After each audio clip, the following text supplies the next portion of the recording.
प्रश्न असा आहे की जो प्रश्न सभागृह विचारतोय, सभागृहाचा एकंदर सेन्स बघता की सभागृहातल्या सदस्यांचं म्हणणं काय आहे, कायदा आहे की नाही. आपण म्हणताय की कायदा नाही आहे, मराठी माणसाला प्राधान्य मिळालं पाहिजे. मराठी माणसाला प्राधान्य मिळालं पाहिजे हे आपण कशाच्या आधारावरती सांगताय? ही मराठीची इच्छा सांगताय आपण. हा कायदा आहे का? मराठी माणसाला प्राधान्याने घर मिळालं पाहिजे हा कायदा आहे का? कायदा नाही आहे. सरकारची इच्छा आहे, मराठी माणसाची इच्छा आहे की मिळाला पाहिजे. आमचं तेच म्हणणं आहे, कायदा करा. जर तुम्ही PAP साठी कायदा करता, तुम्ही घर ताब्यात घेता, तुम्ही बाकीच्या सगळ्या शेड्यूल कास्ट, शेड्यूल ट्राईब हे ते सगळं आता वाचून दाखवलं, त्याच्यामध्ये तुम्ही घरं ॲक्वायर करता. आमचं म्हणणं असं आहे की नवीन रिडेव्हलपमेंट जिथे होते, आज मुंबई पूर्णपणे MMR रिजन रिडेव्हलपमेंटच्या झोनखाली आहे. आपण जे काय मोजायचे आहेत मराठी, ते 40% मराठी ह्या गटामध्ये बांधा. जसं त्यांनी सांगितलं की पहिलं देऊळ बांधून टाकतात, तिथे देरासर बांधून टाकतात, आतमध्ये कोणाला जायची हिंमतच नाही. माझं म्हणणं असं आहे की 40% घरं मराठी माणसाला परवडतील, म्हणजे 500 ते 750च्या दरम्यानची मराठी घरं आपण 40% बांधणार. त्याच्यासाठी कायदा करणार काय? आपली इच्छा काय आहे, आपण काय करू इच्छितो? इच्छा आज फक्त या सभागृहात, इथून बाहेर गेलं की लोडाची दादागिरी चालू होती.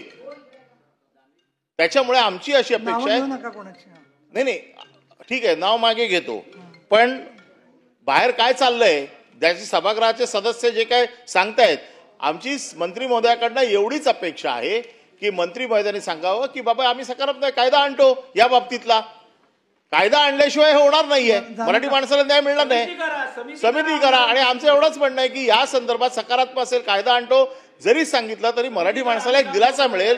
कारण मराठी माणसाचं लक्ष या अधिवेशनाकडे लागलेलं असतं की आमच्या संदर्भातले काय प्रश्न विचारले जातात.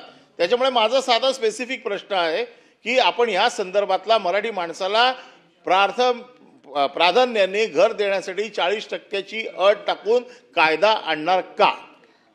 सन्माननीय सभापती महोदया, मी वारंवार मगाचपासून या उत्तरामध्ये सांगतो आहे की मराठी माणसाच्या रक्षणासाठी या सरकारची भूमिका आहे.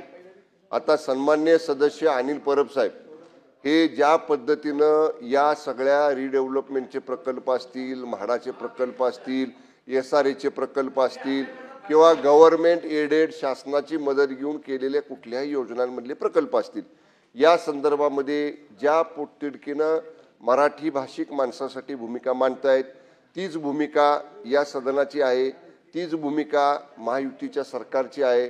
पण हेच जर मी मगाशी जसं चित्राताई वाघनी प्रश्न विचारला मिलिंद नार्वेकर साहेबांच्या नंतर की 2019 ते 2022 त्या काळातल्या सरकारमध्ये अशा पद्धतीचं तुम्ही धोरण घेतलं होतं का? अशा पद्धतीचा नियम तुम्ही केला होता का? अशा पद्धतीचा कायदा तुम्ही केला होता का? तर त्याला मी उत्तर दिलं, त्यावेळी हा कायदा झाला नव्हता.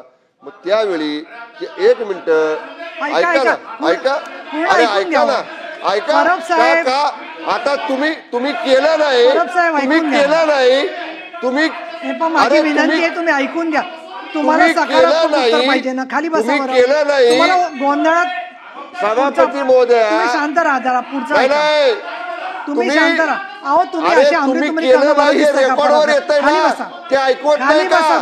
ते ऐकवत नाही का? होऊ दे ना. अरे तुम्ही केलं नाही, मंत्री होतात, तुम्ही केलं नाही, मंत्री होतात, तुम्ही करू शकला नाही. म्हणजे तुमचं हे प्रेम कसं आहे? तुमचं पुतला मावशीचं प्रेम आहे.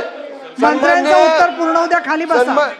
सन्माननीय सभापती महोदया, मंत्र्यांचं उत्तर पूर्ण होऊ द्या, तुम्ही खाली बसा प्लीज. शांत. सन्माननीय सभापती महोदया, यांना एवढं झोंबायचं काय कारण आहे? नाही तुम्ही कशासाठी? आपल्याला मला सभापती महोदया,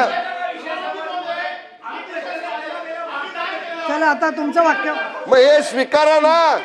अरे तुम्ही स्वीकारा, तुम्ही केलं नाही. तुम्ही स्वीकारा, पुढे बोला. तुम्ही ऑन रेकॉर्ड स्वीकारा, पुढे बोला, पुढे बोला. ऑन रेकॉर्ड स्वीकारू द्या की त्यांचं मराठी माणसाबद्दलचं प्रेम किती खरं आहे आणि किती वरवरच आहे. अहो आम्ही करणारच.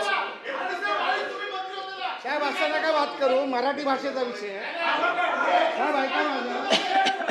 प्रसादजी लाड जागेवर जाऊन बसा. हा, सन्माननीय मंत्री महोदय, तुम्ही उत्तर पूर्ण करा. उत्तर पूर्ण करा. चला तुम्ही शांतता ठेवा. अहो ते तुमचं पूर्ण ऐकून आणि आता खाली बसा. सन्मान्य सभापती महोदया, तुम्ही उत्तर पूर्ण करा यांचं बरं. ऐकायची जर अहो त्यांनी ते आता तुम्हाला गोंधळ घालायचा का? एक सभापती महोदया, आता मला वेळ द्या. आता तुम्ही ऐकून घ्या. अरे ऐका ना, तुम्ही ऐकून घ्या. ऐका ना, तुम्ही खाली बसा. आता काय हे पहा, असं झोपतंय गोंधळ का करणं कानाला? बरं नाहीये. मराठी ऐका ना. माणसाचा प्रश्न आहे. ऐका ऐका सकारात्मक ऐका उत्तर पाहिजे ना, ना. ऐकून घ्या ऐकून घ्या.